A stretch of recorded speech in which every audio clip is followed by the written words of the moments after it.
Yes, guys, I'm going to be doing a squad building video, but not any sort of squad building video. I've seen some debates on Twitter. Who's not good enough? Who is our world class players?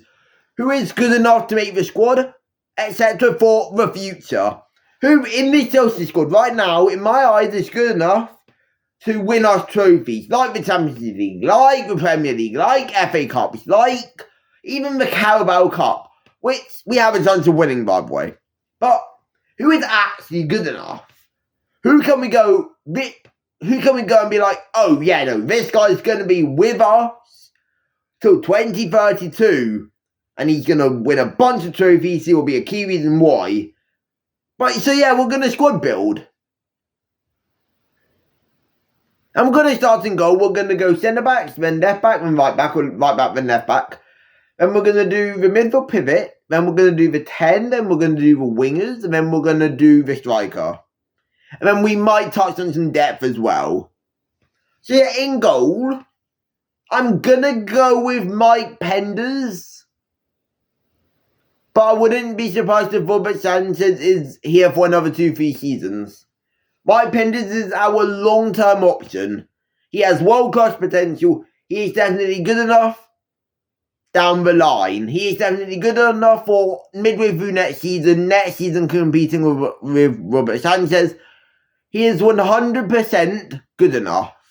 Robert Sanchez is good competition for Mike Penders. At centre-back, Fofana and Colwell, no doubts about it. If fit, they are our best centre-back pairing, and they are 100% good enough to win us trophies if fit. It was even briefed about them being the long-term centre-back partnership. We are yet to really see it because of injuries. And last season they were growing, there was a relationship building and they were growing, but then injuries happened with Fofana and it got ruined. At right back, it's Reece James. No doubts about it. Reece James, world class. Left back, Mark Cucurella, world class, but how long can he last? Because of AIDS. I think he'll be with us till 33, 32. I think. So yeah, Mark Cucurella, world class, 100% going to be good enough. For the next 4 or 5 years even, I'd debate 6, but definitely 4 or 5 years. Midfield pivot. Enzo Fernandez, Moises Caicedo, no debate, thank you very much. Don't even need to discuss. In the 10, it's obviously Cole Palmer. No doubts about it. And up front, I'm going with Emmanuel Omega. Now, then we'll touch on wingers. Omega. Why? He's better than Delap. I'll say this now.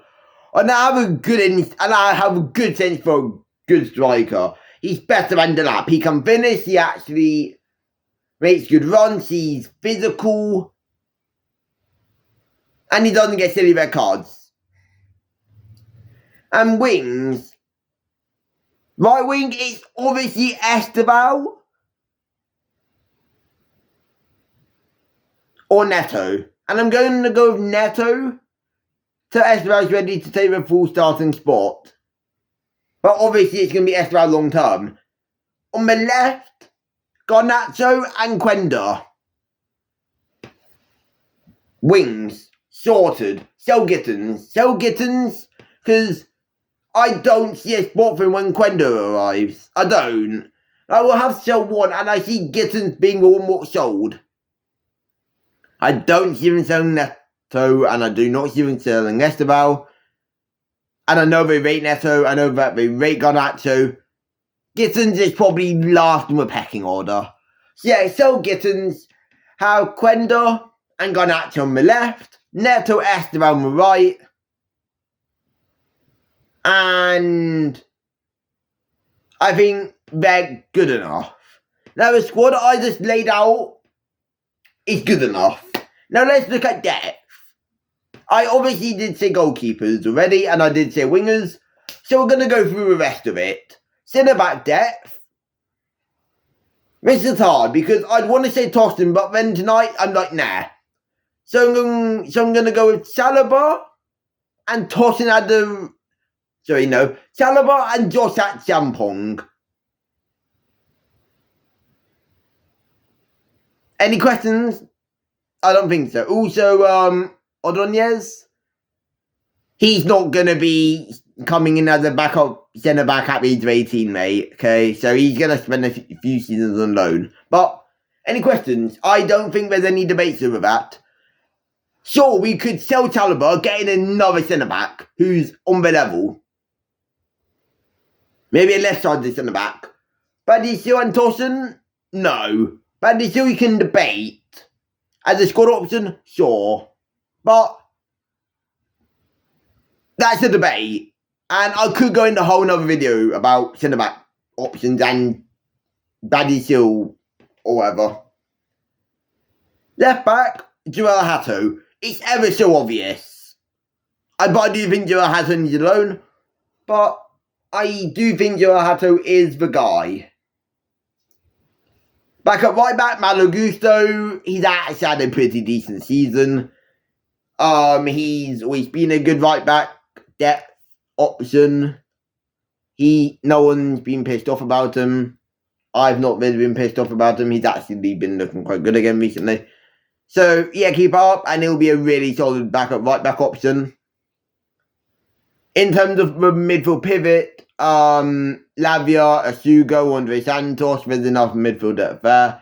The only question is, can they stay fit? And I'm going to guess no for Lavia. Obviously, Reece James can also play midfield, but that's for certain games. Number 10, I'm going with João Pedro and Kendry Paez. I don't see João Pedro lasting here for too long, maybe 3-4 seasons. Then Kendry Paez takes over as full-time backup. And then he'll get into the starting 11 as well. But it just depends how this ownership, how the sporting directors want to view Kendry Paez. If they see Kendry Paez as a player who can 100% make it, he will have a place. However, if they don't see him as someone who can make it, and at times at Strasbourg, I will not lie, he hasn't looked great, and I don't care, he shouldn't be struggling against certain sides. He should be doing better. So it just depends on how they view Kendry Paez. And I know that they said they view Estoril as a future 10. Sick. Who's back at right wing then, when that happens in a few seasons? That's where I think they keep Gittins. And that's why I think they offload Paez. And that's why I think the right wing depth could also be Neto Quenda, left wing depth being Gittins Garnacho. Backup striker is I'm going with, this is actually hard because João Pedro can play striker, and I still believe that's his best position. But long term, I don't see them seeing him as a striker though. I see him as an all-round versatile attacker. So I'm gonna go with Mark Yu. Now Mark Yu will probably need a loan. And when he does get loaned out to Strasbourg, we all know the script. I don't know what the club will do, actually. Because I know Omega's coming in. So maybe Omega and Delap next season? Sure, I guess. But long term, Mark Yu competing with Omega. Then Satpayev can slowly get interrogated into the squad. That's how I view it. Players who aren't good enough in my eyes. Badisil, Tossin Adarabioyo. Gittins is not good enough in my eyes. I'd even argue George has a place as backup left winger, by the way, but the ownership are not ready for that conversation yet. But yeah, Gittins, Badisiel, debatably Badisiel. Tossen, Jorgensen isn't good enough. There are players who are not good enough,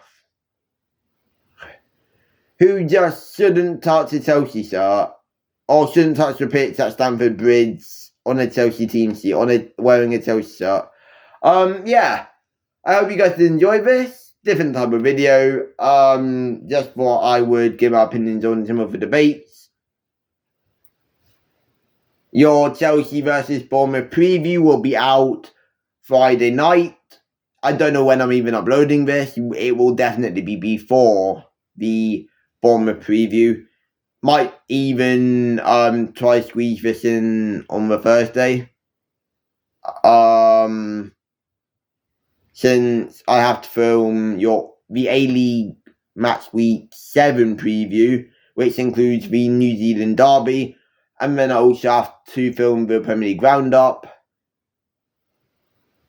So, yeah, you'll be getting a triple upload, which I'm actually excited for. This will be the triple upload. So, yeah, thank you guys so much for watching. Like, subscribe, turn on post notifications, and I'll see you guys in the next one. And peace!